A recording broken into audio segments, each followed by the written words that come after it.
Hello coders, welcome to our channel. And आज हमारे सी programming की पहली वीडियो होने वाली है, बेसिकली सी प्रोग्रामिंग कॉन्सेप्ट्स की। तो पिछली वीडियो थी उसके अंदर हमने समझा था कि प्रोग्रामिंग होती क्या है, प्रोग्राम क्या होता है, कंपाइलर क्या होता है। सो आज से हमारे बेसिक कंसेप्ट सी प्रोग्रामिंग के शुरू होते हैं। तो हमारा पहला कॉन्सेप्ट जो है वो है हमारे वेरिएबल्स की। सी प्रोग्रामिंग के अंदर वेरिएबल क्या होते हैं। तो basically variable is a container in which we store data. उससे पहले डेप्थ मीनिंग में जाने से पहले हम ये समझते हैं कि एक एग्जांपल के जरिए समझते हैं। फॉर एग्जांपल, जैसे हमारे घर में ग्रोसरीज वगैरह स्टोर करने के लिए अलग अलग बॉक्सेस होते हैं, तो वैसे ही मैंने एक यहाँ पे कंटेनर लिया है और उसके अंदर शुगर स्टोर करवाई। सिंपल। तो यहाँ पे जो कंटेनर है वो एग्जैक्टली हमारे वेरिएबल का रोल प्ले करता है, और जो उसके अंदर स्टोर है शुगर, वो हमारा डेटा का रोल प्ले करता है। तो इसमें हमारा जो कंटेनर है ये हमारा वेरिएबल है, और हमारी जो शुगर है वो हमारी वैल्यू है, या फिर हम इसको डेटा भी बोल सकते हैं। तो ये सिंपल वेरिएबल हमारा एक कंटेनर टाइप का ही होता है, जिसके अंदर हम कोई ना कोई डेटा को स्टोर करवाते हैं। जैसे हमने अब तक जैसे 10th क्लास या 12th क्लास तक मैथमेटिक्स पढ़ी है, तो हम उसके अंदर कैसे लेते थे, जैसे a equals to 10, x equals to 20। तो ये क्या है, जो a और x जो है वो हमारे वेरिएबल है, वो हमारा एक कंटेनर है जिसके अंदर 10 और 20 वैल्यू स्टोर है। तो यही हमारे वेरिएबल्स एंड डेटा होते हैं। और कुछ सी प्रोग्रामिंग लैंग्वेज में वेरिएबल्स बनाने के कुछ रूल्स होते हैं, तो हम उन रूल्स को एक बार पढ़ लेते हैं। क्या क्या रूल्स होते हैं। पहला रूल है कि अलाउड अल्फाबेट्स। जब हम कोई ना कोई वेरिएबल सी प्रोग्रामिंग लैंग्वेज में बनाते हैं तो सिर्फ और सिर्फ उसके अंदर अल्फाबेट्स ही अलाउड होते हैं स्टार्टिंग में। एंड में नंबर्स वगैरह भी कर सकते हैं, लेकिन स्टार्टिंग में हमारे अल्फाबेट्स ही अलाउड होते हैं। फॉर एग्जांपल, एक ए एक अल्फाबेट है, तो ए ये एक वेरिएबल की तरह काम करेगा। और ये कैपिटल है, ये भी हो सकता है, ये भी एक वेरिएबल हो सकता है।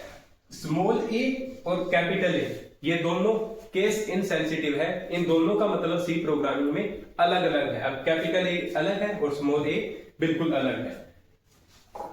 इसके अलावा हम जरूरी नहीं है कि एक सिर्फ अल्फाबेट ही ले सकते हैं, हम कोई नाम भी ले सकते हैं। For example, Sandeep, it can be also variable. इसके अंदर कोई ना कोई वैल्यू स्टोर करवा सकते हैं। ये जैसे 10 नंबर जो है वो हमने संदीप नाम के वेरिएबल में स्टोर करवा लिया। तो ऐसे ही हमारा अल्फाबेट एक वेरिएबल हो सकता है। दूसरा, नंबर अलाउड इन एंड। इसका मतलब जैसे 1 2 8, अगर मैं वेरिएबल का नाम ये रखना चाहूं तो ये अलाउड नहीं है, क्योंकि इसके अंदर आगे की तरफ नंबर्स आ चुके हैं, तो ये हमारे अलाउड नहीं होता सी प्रोग्रामिंग लैंग्वेज में। अगर मैं कैपिटल ए 1 2, अगर ये एक वेरिएबल बनाऊं सी प्रोग्रामिंग में, तो ये अलाउड है, वैलिड है। तो हम ऐसे वेरिएबल हम बना सकते हैं जिसके अंदर आगे अल्फाबेट हो, पीछे नंबर्स हो। सो नेक्स्ट हमारा है अंडरस्कोर। हम हमारे वेरिएबल बनाते टाइम अंडरस्कोर का भी यूज कर सकते हैं। फॉर एग्जांपल, जैसे मैं अपना नाम लिखता हूं संदीप अंडरस्कोर खारीवाल, तो it can also be a variable, क्योंकि हमने इसका अंडरस्कोर भी यूज कर लिया है। तो अंडरस्कोर का भी हम हमारे वेरिएबल बनाते टाइम यूज कर सकते हैं। नेक्स्ट हमारा है कि स्पेस नोट अलाउड। वैसे ही जैसे एग्जांपल के तौर पर मैंने अभी लिखा अपना नेम, इसके बीच में मैंने स्पेस दे दिया, तो ये अलाउड नहीं है। ये वेरिएबल में हमें एक एरर दे देगा। तो ये चीज, स्पेस के साथ हम वेरिएबल नहीं बना सकते।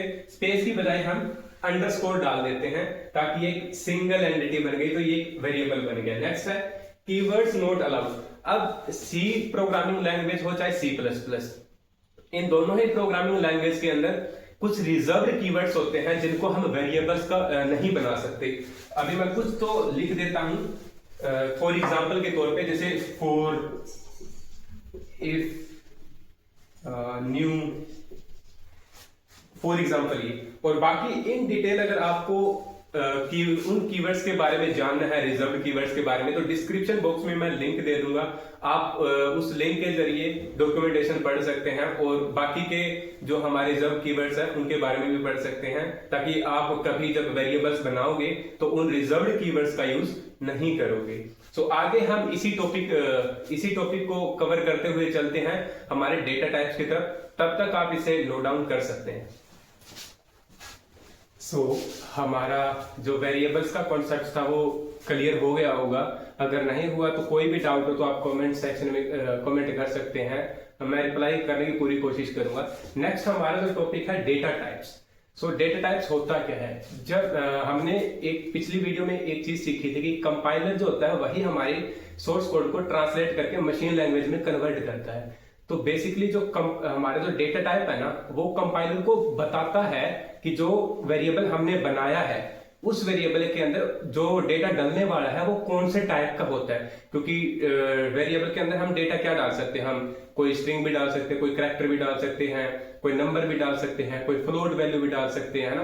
तो वो कंपाइलर को हमें बताने के लिए डेटा टाइप्स का हम यूज करते हैं। तो अभी देखेंगे हम, उससे पहले हम मेमोरी के कंसेप्ट को एक बार समझते हैं। तो जैसे ही हम कोई एक वेरिएबल बनाते हैं, जब भी हम कोई एक नया वेरिएबल बनाते हैं तो वो मेमोरी के अंदर कोई ना कोई स्पेस लेता है। जब वो स्पेस लेता है तो वहां पे उसका एक एड्रेस होता है पर्टिकुलर, और उस मेमोरी को हम नाम दे देते हैं जो हमारे वेरिएबल का नाम होता है। तो फॉर एग्जांपल मैंने सबसे पहले इंट a इक्वल्स टू 10, पीछे मैंने यूज किया semicolon. C and C plus plus programming language के अंदर जब भी हम कोई वेरिएबल बनाते हैं तो हमें सेमीकोलंस का यूज करना होता है हर लाइन के एंड के ऊपर, ये कंपलसरी होता है। तो मैंने लिया इंट a इक्वल्स टू 10। अब 10 जो है वो हमारी एक वैल्यू है, हमारा एक डेटा है। तो a क्या है? a हमारा एक वेरिएबल है, वेरिएबल का नाम है। तो इंट है हमारा data type, int stand for integer. तो a वेरिएबल जो है उसने इंटीजर टाइप की वैल्यू को स्टोर कर रखा है, इसलिए हमने इंट डेटा टाइप का यूज किया है। नेक्स्ट वेरिएबल हमने बनाया है b, उसके अंदर एक अल्फाबेट है, एक कैरेक्टर स्टोर है। तो b वेरिएबल के अंदर हमने एक कैरेक्टर को स्टोर किया है, तो इसका जो डेटा टाइप है वो हमारा कैर है। जब भी हम कोई वेरिएबल बनाते हैं तो सबसे पहले हमारा डेटा टाइप देना पड़ता है, उसके बाद में वेरिएबल का नाम दिया जाता है, उसके अंदर फिर हम वैल्यू को स्टोर करते हैं। तो नेक्स्ट आ गया हमारा फ्लोट। फ्लोट हमारा क्या है? एक डेटा टाइप है। सी हमारा वेरिएबल है। तो हमने एक फ्लोट टाइप का वेरिएबल बनाया है जिसके अंदर एक फ्लोट टाइप की वैल्यू स्टोर है। फ्लोट टाइप की वैल्यू मींस डेसिमल लगा के 14.50, ये एक डेसिमल वैल्यू जब हमें स्टोर करनी होती है तो वो हम फ्लोट डेटा टाइप का यूज करके वेरिएबल में स्टोर करते हैं। नेक्स्ट हमारा आ गया डबल।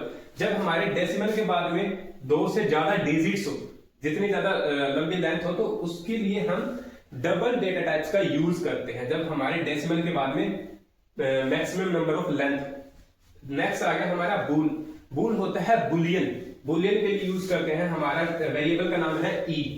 तो इसके अंदर जो बुलियन के अंदर स्टोर करते हैं वो हम ट्रू या फॉल्स की वैल्यू स्टोर होती है, या तो ट्रू है या फिर फॉल्स है, दोनों में से एक ही मिलेगी। तो इनमें से हम दोनों में से एक यूज कर सकते हैं। और C and C plus plus programming के अंदर ट्रू जो होता है वो 1 होता है। अगर हम इसको 1 भी देंगे तो वो उसको ट्रू कंसीडर करेगा, और फॉल्स के लिए हम यूज करते हैं 0। अगर किसी भी वेरिएबल की वैल्यू जो है वो 0 होगी तो वो फॉल्स ही कंसीडर्ड होगी, अगर 1 होगा तो वो ट्रू कंसीडर्ड होगी। ठीक है। तो वैसे अगर हम मेमोरी स्पेस पे बात करें, जैसे हमने एक वेरिएबल बनाया इंटीजर टाइप का a, जैसे हमने a वेरिएबल बनाया तो मेमोरी में क्या हुआ कि एक स्पेस कंटेन कर लिया 4 बाइट। इंटीजर जो होता है वो 4 बाइट का साइज कंटेन करता है मेमोरी के अंदर। ये मैंने यहाँ पे जो डेटा टाइप्स हैं उनका साइज लिख रखा कि कौन सा डेटा टाइप मेमोरी के अंदर कितना स्पेस को कंटेन करता है। तो बेसिकली इंटीजर होता है वो 4 बाइट्स स्टोर करता है, फ्लोट होता है वो भी 4 बाइट स्टोर करता है, कैरेक्टर टाइप का जो हमारा डेटा टाइप है वो सिर्फ 1 बाइट को ही स्टोर करता है।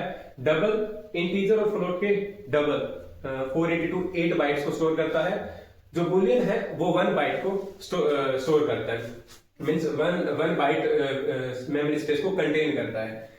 तो a वेरिएबल है हमारा इंटीजर टाइप का। जैसे मैंने ये वेरिएबल बनाया इंट a इक्वल्स टू 10, तब मेमोरी में क्या हुआ कि एक स्पेस कंटेन हुआ 4 बाइट का। उसमें क्या हुआ, उस स्पेस का नाम तो हमने रख दिया a, जो हमारे वेरिएबल का नाम है। उसके अंदर वैल्यू डाल दी हमने 10, और उसका कोई ना कोई पर्टिकुलर एड्रेस होगा। जैसे फॉर एग्जांपल के तौर पे हम अपने घर पे रहते हैं, ठीक है, तो हमारे घर का कोई पर्टिकुलर एड्रेस तो है, उसके अंदर तो हम रहते हैं, हमारी फैमिली रहती है, बट उसका कोई ना कोई घर का एड्रेस तो है ना, कौन सा तहसील है, कौन सा गांव है, या फिर कौन सी सिटी है, कौन सी स्टेट है, कोई ना कोई तो एड्रेस रहता है, पर्टिकुलर हाउस नंबर वगैरह। तो बेसिकली वही है, मेमोरी के अंदर जो आपने वैल्यू स्टोर कर रखी है, तो उस पर्टिकुलर मेमोरी का कोई ना कोई एड्रेस जरूर होगा। तो वो एड्रेस कुछ इस तरीके से दिखता है, 0x12x, इस तरीके से हो सकता है। और जब भी हम अलग अलग वेरिएबल्स बनाते हैं, तो अलग अलग वेरिएबल्स के लिए अलग अलग मेमोरी कंटेन करता है वो, तो उनका मेमोरी एड्रेस भी क्या हुआ, अलग अलग हुआ। जैसे मैंने इंटीजर a के लिए बनाया, उस मेमोरी स्पेस का नाम हमने a रख दिया, और उसके अंदर वैल्यू हमने 10 रख दी, क्योंकि उसकी वैल्यू क्या है, 10 है, और उसका कुछ पर्टिकुलर मेमोरी एड्रेस भी होता है। नेक्स्ट, वैसे ही हमने बी वेरिएबल, जैसे हमने बी वेरिएबल बनाया कैरेक्टर टाइप का, उसका कुछ पर्टिकुलर एड्रेस है 0x12, उस मेमोरी का नाम क्या है, बी रख दिया, और उसके अंदर हमारी वैल्यू स्टोर हो गई है। तो बेसिकली जब भी हम कोई वेरिएबल नया बनाते हैं, तो वो कुछ मेमोरी के अंदर इस प्रकार काम करता है, उसकी कोई मेमोरी का नाम रखते हैं, जो हमारे वेरिएबल का नाम होता है वो हमारी मेमोरी का नाम होता है, जो उस वेरिएबल के अंदर वैल्यू स्टोर है वो उस मेमोरी के अंदर वैल्यू स्टोर हो जाती है, और उस मेमोरी का कोई ना कोई पर्टिकुलर एड्रेस भी होता है। ये एड्रेस मैंने इसलिए बताया है क्योंकि आगे जाके हम जब C++ सीखेंगे, उसके अंदर कॉन्सेप्ट आता है पॉइंटर का, तो वहां पे हमें मेमोरी के एड्रेस के भी साथ काम करना है। तो इसीलिए मैं आपको अभी से ही थोड़ा रूबरू करवा देता हूं कि पर्टिकुलर जब मेमोरी क्रिएट होती है, मेमोरी स्पेस क्रिएट होता है, वहां पे उसका कोई पर्टिकुलर एड्रेस भी होता है। आगे जाके हम इसका यूज करेंगे इस एड्रेस का। तो दिस इज हाउ अपना डेटा टाइप्स वर्क करता है। जो अब ये आप नोट डाउन कर लीजिए, ये आपके कॉलेज के एग्जाम में भी पूछे जाते हैं, आपके आगे जाके C++ वगैरह में भी यूज होगा, और इसका पता होना बहुत जरूरी है कि कौन सा डेटा टाइप्स कितनी मेमोरी कंज्यूम करता है। सो हमारा डेटा टाइप्स का कंसेप्ट कवर होता है। आगे बढ़ते हैं हम हमारे नेक्स्ट टॉपिक की तरफ, तब तक आप इसे नोट डाउन कर लीजिए। सो हमने अभी पिछले टॉपिक में समझा है डेटा टाइप्स, तो उससे पहले ना एक सिंटैक्स हम देख लेते हैं। मैं आपको एक्सप्लेन कर देता हूं कि जो डेटा टाइप एक वेरिएबल जो डिक्लेयर करने का जो सही सिंटैक्स है वो क्या होता है उसमें। तो उसमें सबसे पहले डेटा टाइप आता है, फिर आता है वेरिएबल का नेम, उसके बाद में इक्वल्स टू ऑपरेटर, जो असाइनिंग ऑपरेटर बोलते हैं जिसे, और उसके अंदर फिर आगे उसके आगे एक वैल्यू आती है, डेटा आता है जो हमें स्टोर करना होता है। अब एग्जांपल के तौर पे इंट हमारा डेटा टाइप, ए हमारा वेरिएबल का नाम, इक्वल्स टू असाइनिंग ऑपरेटर, और उसके अंदर टू एक डेटा या वैल्यू है जो ए के अंदर स्टोर है। तो अब नेक्स्ट टॉपिक की तरफ बढ़ते हैं, जो हमारा है इंक्रीमेंट और डिक्रीमेंट। इंक्रीमेंट और डिक्रीमेंट भी दो टाइप के होते हैं, एक प्री इंक्रीमेंट, इंक्रीमेंट की बात करें तो प्री इंक्रीमेंट, पोस्ट इंक्रीमेंट, और डिक्रीमेंट में भी प्री डिक्रीमेंट और पोस्ट डिक्रीमेंट। ये वर्क कैसे करता है ये हम अभी देखते हैं। फॉर एग्जांपल के तौर पे जैसे ए की वैल्यू फिलहाल 2 है, तो प्री इंक्रीमेंट में क्या होगा, प्लस प्लस ए, मतलब प्री इंक्रीमेंट मींस एक वैल्यू को 1 से प्लस कर देना।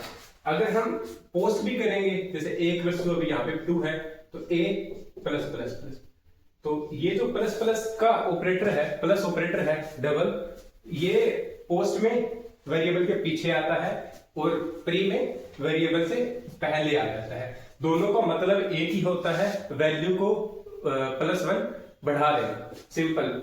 लेकिन आउटपुट में इनका जो यूज होता है वो डिफरेंट होता है। फॉर एग्जांपल यहाँ पे ए की वैल्यू क्या थी, 2 थी, मैंने यहाँ पे पोस्ट इंक्रीमेंट किया तो वैल्यू क्या हो जानी चाहिए, 3 होनी चाहिए। बट इस लाइन के ऊपर अगर मैं इसको प्रिंट करवा के देखूंगा तो इस अभी भी ए की वैल्यू जो है वो 2 है।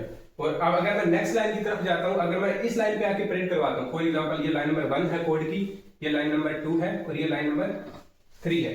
अगर मैं लाइन नंबर 3 पे आके ए को प्रिंट करता हूं या चेक करता हूं तो यहाँ पे इसकी वैल्यू मेरे को 3 मिलेगी, क्योंकि पहले जो होता है, पहले पोस्ट इंक्रीमेंट में पहले वेरिएबल का यूज होता है, उसके बाद में वैल्यू इंक्रीमेंट होती है। वहीं हम अगर प्री इंक्रीमेंट की बात करें, मान के चलो ये लाइन नंबर 1 थी, ये लाइन नंबर 2 है, अगर मैं यहीं पे इसे चेक करूंगा कि अभी ए की वैल्यू क्या है, इसमें क्या होगा, पहले प्लस प्लस होगा, इंक्रीमेंट होगा बाय 1 वैल्यू, उसके बाद में हम यूज करेंगे। तो पहले एक को प्लस प्लस किया, 2 + 1 3, तो यहाँ पे अगर मैं चेक करूंगा ए को तो इसकी वैल्यू 3 होगी। तो जो डिफरेंस है वो है यूज केस का। पोस्ट में पहले वैल्यू चेक होगी जिसकी वैल्यू अभी तक 2 ही है, उसके बाद में इंक्रीमेंट होगी। अगर नेक्स्ट लाइन में जाके चेक करेंगे तब हमें बढ़ी हुई वैल्यू मिलेगी। ये होता है पोस्ट के अंदर। वहीं हम बात करेंगे प्री में, तो प्री में क्या होगा, पहले वैल्यू 1 से प्लस होगी, उसके बाद में यूज होगी। तो यहाँ पे हमें दूसरी लाइन पे ही 3 मिलेगा और हमें यहाँ पे दूसरी लाइन में 2 ही मिला था। सेम हमारा डिक्रीमेंट के अंदर होता है। फॉर एग्जांपल मैं वैल्यू देता हूं b = 5। अगर मैं -b, क्योंकि प्री इंक्रीमेंट है तो माइनस वेरिएबल के पहले लगेगा।